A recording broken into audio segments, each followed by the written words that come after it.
Welcome to the Travel Agency New Year podcast. I'm your host, Rachel Kay. I'm a travel agency owner helping travel advisors become the CEO of their business.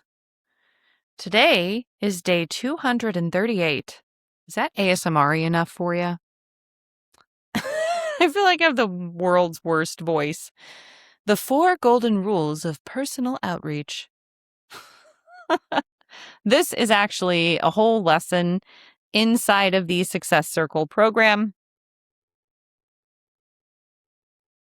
Actually, this whole podcast is kind of tied to the Success Circle because I was thinking about it a few weeks into after I realized I wanted to do this podcast and how I wanted it to look. The Success Circle is a 52-week program. And so I was like, okay, well, I could draw inspiration from there. But then I also realized when I do the lives and the hot seat coachings for members in the Success Circle, there's some things that I couldn't get too deep into or didn't get too deep into, and I didn't realize I needed to teach. And so I was like, oh, okay, I'll just go deeper on the podcast. So now once I get this podcast finished, one of the students gave me the brilliant idea of linking back the episodes that tie to each week so that they can come listen to this as supplemental stuff. But you can also listen to this for free and not do anything just for the laughs. It's hilarious. Anyway, we have touched on in this podcast a lot about outreach, warm, cold, inbound, outbound, personal touches. We're going to boil it down to 4 simple rules that you can apply to literally any outreach message. So I'm a huge fan of networking, and sometimes I have to network with people that I don't see in person. So I've had to do a lot of cold outreach DMs and emails, and I'm a big fan of it. I feel like if you can get someone to connect with you via cold outreach, you're probably really good at sales, by the way, and marketing. Anyway, the single biggest mistake is making it about yourself. So rule number 1 for the 4 golden rules: make it about them when you reach out to them. You want to flip it completely. Lead with them, something that you noticed, something relevant to their life, a question about what they're working on, how you can help them, a message that centers around them, not you, gets the reader to respond differently within the first sentence. And I think I've talked about this in other episodes, but let's treat this like dating with rule number 1. If you are a woman and you had to, God forbid, do online app dating, would you be comfortable? And I have a friend who did this to their profile, a man, and I was like, this is why you're not getting any replies. No one's messaging you. But anyway, if someone DM'd you, I don't know how online dating works, but if someone sent you a message and was like, I'm the smartest person ever, and I know how to do all these things, and I can drive a stick, you'd be like, beef FD, you're weird. Like, so don't do that. Is what I'm saying. Like, you are trying to establish a relationship. That's not how you make friends. That's not how you get boyfriends, girlfriends, husbands, wives. When you introduce yourself, you don't just walk up and be like, hi. And I have unfortunately seen a lot of copy on travel advisors' websites where it leads with that. Like, I'm this and I'm that and I'm this. And it's like, nobody cares. Make it about them. And cold outreach is also your website, by the way. So look at your main page. And if it's like, hi, I'm Rachel, and I've won 1 billion awards, and I make all this money, and I can help you with your next trip. That is like, what is wrong with you? Anyway, rule number 2. I don't know what kind of accent that is, but let's roll with it. Reference something specific to them. We're going to try. I'm pretending it's German. I don't know.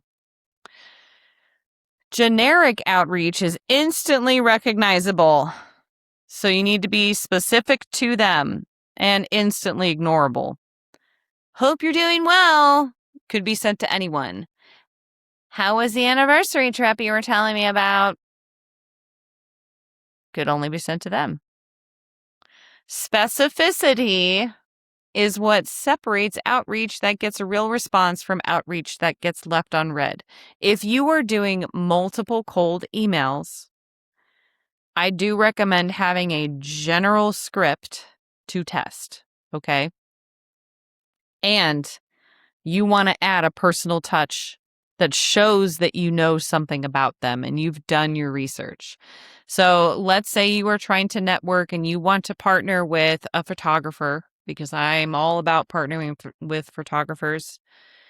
And you are like, okay, there are 45 photographers in the metro area that all do like engagement photos. This is great. Like if you want referrals for honeymoons and destination weddings, don't go to a senior photo photographer or a family photographer or whatever. Like focus on the engagement photographers. Because guess what? Every industry niches everywhere, and you should too.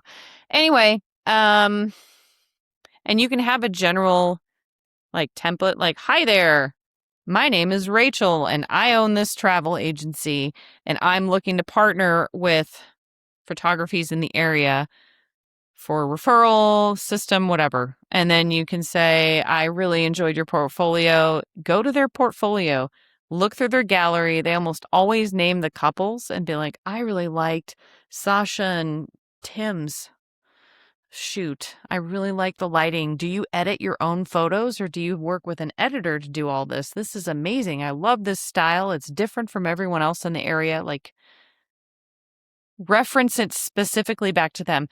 And especially with photography, they're going to really appreciate, because it's art, right? So they're going to appreciate if you can be like, you edit all of this?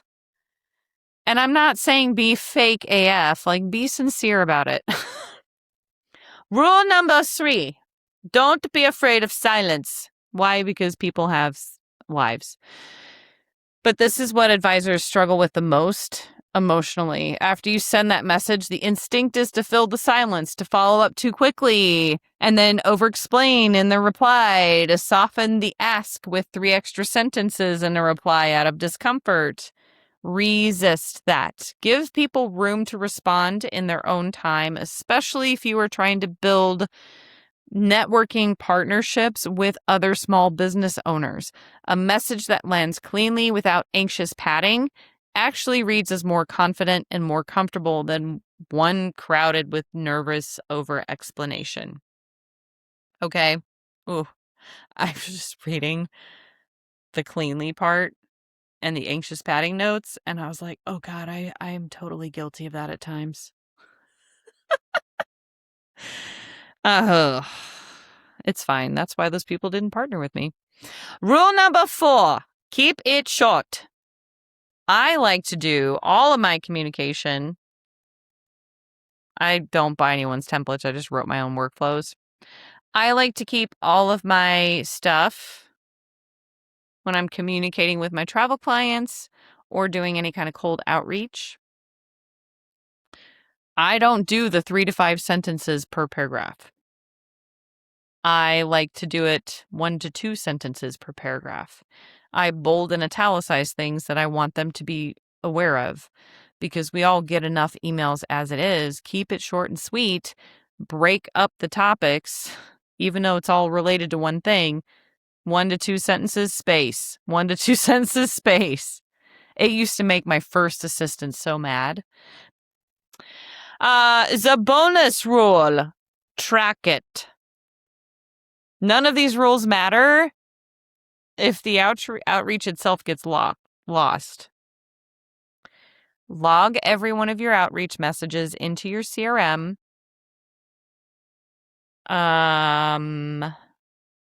Who? When? Sorry, what was said, and what the next step is. And this connects directly to the pipeline and the nurturing ecosystem you should have been building this year.